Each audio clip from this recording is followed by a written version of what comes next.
ಯಾರಿಗ್ ಗೊತ್ತು, ಈ ಸಂಕ್ರಾಂತಿಯಿಂದ ಮಾವನ್ ದಿಕ್ಕು ಬದಲಾಗ್ಬೋದಲ್ವಾ? ಅಣ್ಣನ ದಿಕ್ಕು ಬದಲಾಗದ ಏನಕ್ಕೆ ಹಂಗಂದ್ರೆ? ಅಣ್ಣನ್ ದಿಕ್ ಬದಲಾಗುತ್ತೆ ಅಂದ್ರೆ ನಾನು ಈ ಮನೆಗೆ ಬರೋ ಬದಲು ಪಕ್ಕದ ಮನೆಗೆ ಹೋಯ್ತೀನಿ ಅಂತ.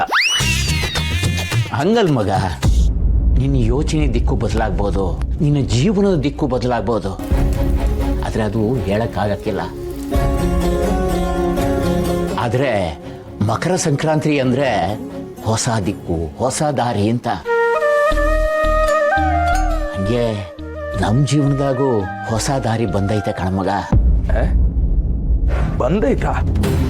ಅಂದ್ರೆ ಬರ್ಬೋದು ಅಂತ ಹೇಳ್ತಿದ್ದಾರೆ.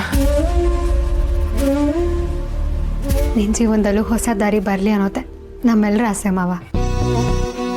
ಈ ಸಂಕ್ರಾಂತಿಗೆ ಎಲ್ರೂ ಜೀವನದಲ್ಲೂ ಹೊಸ ದಿಕ್ಕು, ಹೊಸ ದಿಶೆ ಎಲ್ಲದೂ ತರಲಿ. ಅಣ್ಣ ಎಲ್ಲಿ ಇದೇ ಖುಷಿಗೆ ಎಳ್ಳು ಬೆಲ್ಲ ಕೊಡಲ್ವಾ? ಇಂದೇ ಡೌನ್ಲೋಡ್ ಮಾಡಿ ಮತ್ತು ನಿಮ್ಮ ನೆಚ್ಚಿನ ಶೋಗಳನ್ನು ಆನಂದಿಸಿ.